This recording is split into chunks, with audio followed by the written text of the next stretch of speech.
Hello and welcome to day 2 of the 6-day Self-Esteem channel.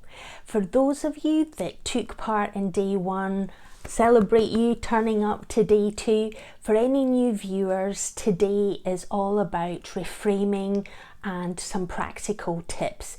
The whole purpose of the 6-day challenge is to change your mindset of how you think and feel about yourself to increase your self-esteem and self-worth. So if you haven't done the exercises on day 1, please stop this video, go and watch that, and then come back to this and then follow the 6-day challenge.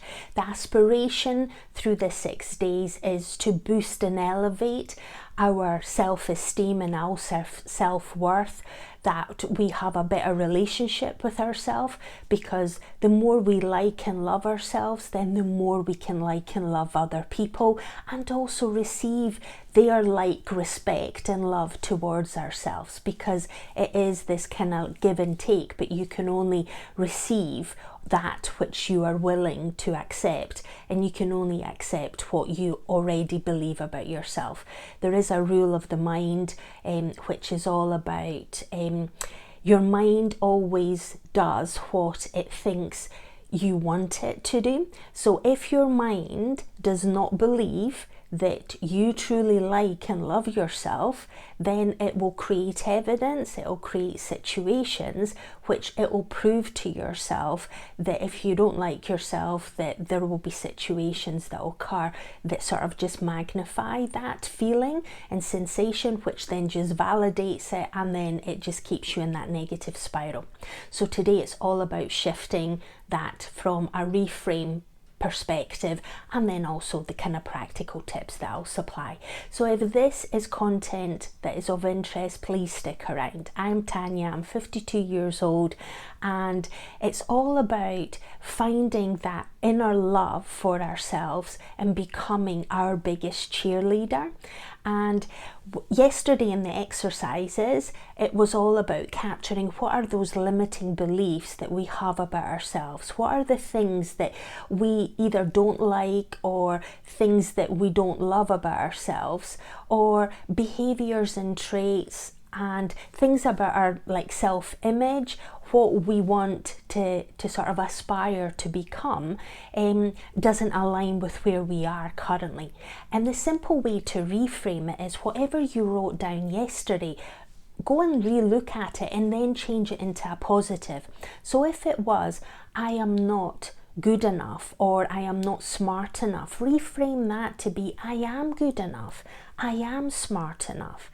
If it was, I am not lovable, I don't deserve, or I am not worthy of having financial independence, reframe that and say, I am lovable, I do deserve, and I am worthy of financial independence.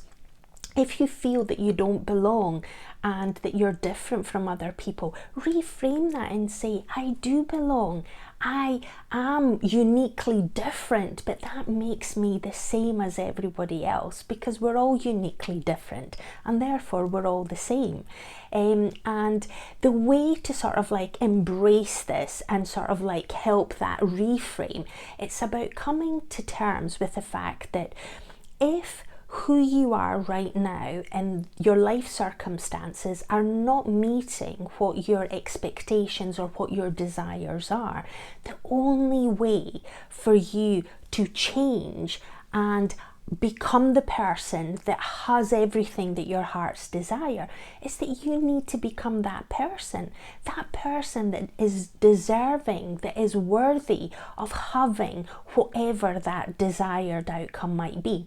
And emotionally, there's only 2 fundamental emotions. There's either fear or there is desire. And most people tend to sort of gravitate between this Sigmund Freud, from kind of pain to pleasure, where people tend to want to avoid the pain and they want to seek pleasure. But it's fear that keeps us in pain, where it's the desire that takes us towards the pleasure. And the majority of people are stuck in that fear. Fear of rejection, fear of judgment, fear of failure, and therefore I'm not actually taking the actions that I need to in order to become the person who is resilient, who is strong, who is powerful, who is the co-creator of their reality, in order for you to start achieving the goals that you've set for yourself. Now, the way to sort of like help you sort of with that reframe, there's a couple of movements, and one of them is my kind of mentor and trainer, Marissa Peer. Her I Am Enough movement that she sort of like set about asking people to write on their mirrors, put on post-it notes, and I've actually got a few examples here. I am enough. I am lovable. I like myself, or whatever else you want to truly believe and embody in the person that you want to be, and put that in places where you're going to see them. In the mirror in the morning when you're brushing your teeth, either put a post-it on there or write it in a lipstick, or even a kind of a marker that won't wash off. And if it does wash off, just write it again. Keep doing that. Put it on your fridge. Put it on the door when you come in, like in your bedroom, so when you sort of like go to open that door, you actually see that every single day, because repetition is really key here. You need to repeat seeing these words and thoughts in order for them to become ingrained into your subconscious. So Marissa and I Am Enough, her movement. The other thing is you can put it as a screensaver on your laptop, your iPhone, your mobile device, your tablet device, whatever you're actually using. You can actually have it there. You can change your passwords to have I Am Enough in it, but obviously put some numbers and some other kind of characters in there to sort of like create more kind of security. The other movement is by Mel Robbins. Now, she's got a fantastic podcast and she's got a YouTube channel, and I'll put a link in the description below. And she came up with a high five, and that's what I do. The beginning of my videos, I always sort of like do the hi, welcome, and it's me putting the high five up there, because this is me acknowledging you that are watching, but at the same time, I'm saying high five to me because I'm seeing the image of myself being reflected on the camera, and I'm basically saying, I'm here for you, Tania. I'm showing up for you. I have got your back. No matter what's going on, I am here. So this high five.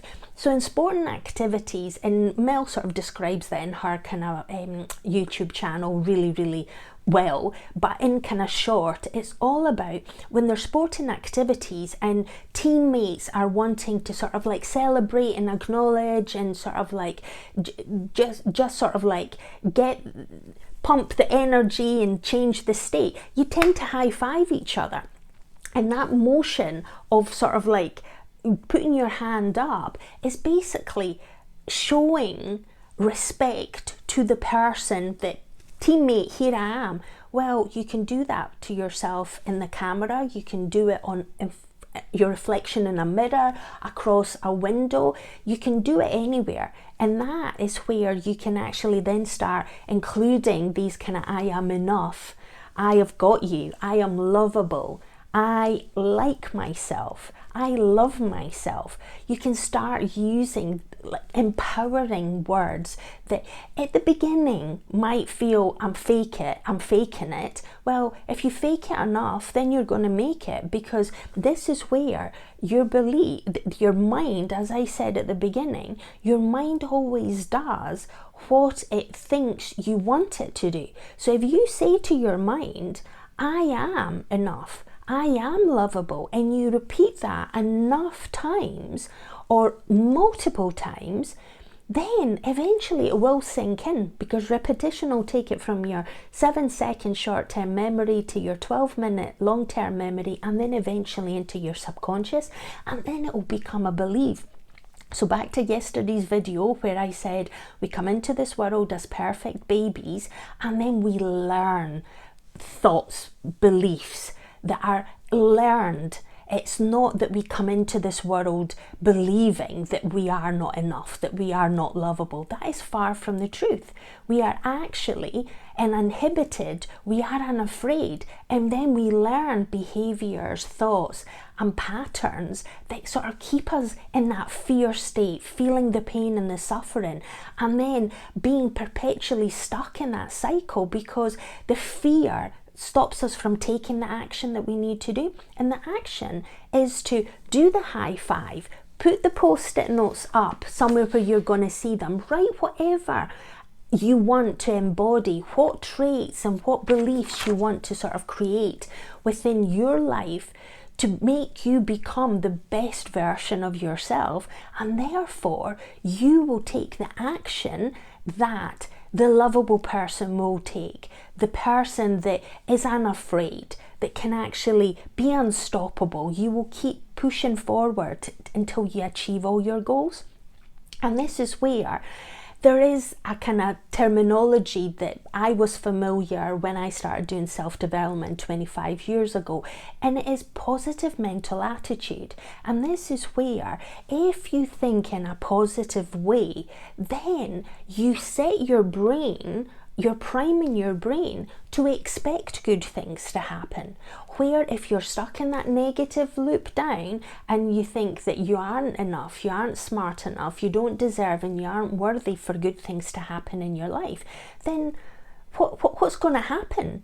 It's going to be all the things that you expect will be realized. And as a result, then you're almost like a self-fulfilling prophecy, where if you're the creator of your reality and you want your reality to be exuberant, fun, enjoyable, and or inner peace, calmness, tranquility, then put it out there and take the action to make that a reality and change. So positive mental attitude is really, really important. So I'm going to keep this video shorter today, but there are some tasks that I want you to do. First up, I want you to go back to that list that you did on day one where you had all your limiting beliefs, and I want you to change them into positive ones. If you had some positive ones in there, make them even more positive. If you can't think of changing it from I am not enough to I am enough, that's the simple way to do it. But also think of the things that you really want and aspire for. If you want to love your body, if you want to love yourself, if you want to love every fiber of your being, write something that's going to be inspirational, create a nice mental picture in your head, and then keep repeating it, because repetition is key. Then those things will become a reality for you in due course, because it's not that you don't go to the gym once and then you come out with a six-pack. You need to keep going to the gym every day and keep repeating the exercises that will give you a six-pack. And it's the same with our mental capacity. We need to keep using our brain, keep using that muscle, and create neural pathways where we're actually changing from a negative to a positive. So do the sort of reframe from negative to positive. If it was positive, make it even more positive. Then write some post-it notes, put some stuff up on the mirrors, write I am enough on the fridge, and or whatever you want that affirmation to be. And then I want you to listen to a new Fearless Soul song, and it's called Already Enough. Listen to the lyrics, take the time, because the great thing with YouTube is it brings the lyrics up so you can actually not just hear them, you can actually visually see them, and that just strengthens the absorption into your brain. And then sort of write in the comments below, what did you think of the song? What did you think of the song yesterday? You were on your way, because you are on your way, you're on day 2. And you are taking the proactive action to change your mindset. And if you keep pushing through and keep doing these little exercises on a daily basis, and then after the 6-day challenge as well, you will look back in a few weeks or months from now, and you will see that your positive mental attitude is actually steering you in the direction of achieving all your desires and goals. So Until tomorrow, go out and seize the day. Do the little tasks for day 2, come back for day 3 tomorrow, and remember, there's always choices in life, and you are choosing wisely by changing your mindset and creating self-love and self-esteem that is boosting you out of this room. So until tomorrow, bye-bye.